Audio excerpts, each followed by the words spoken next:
अरे ओ संगी मन, आकाश विशाल और संस्कार के कहानी सुनो।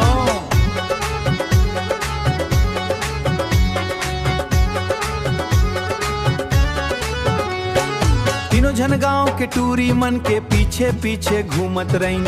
आकाश बोले और टूरी मोर क्रस से, विशाल कहे मोला देख के हंस दे।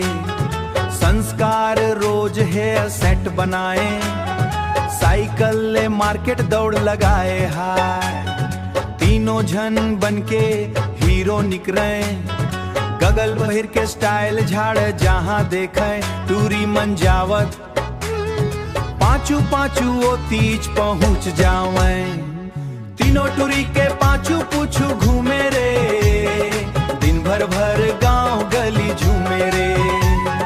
आकाश विशाल संस्कार लव के मारे हो गए बीमार।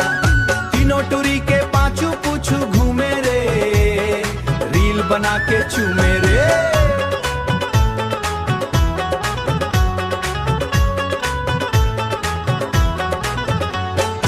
स्कूल के आगू वेट कर हैं, मोबाइल फोटो क्लिक कर हैं।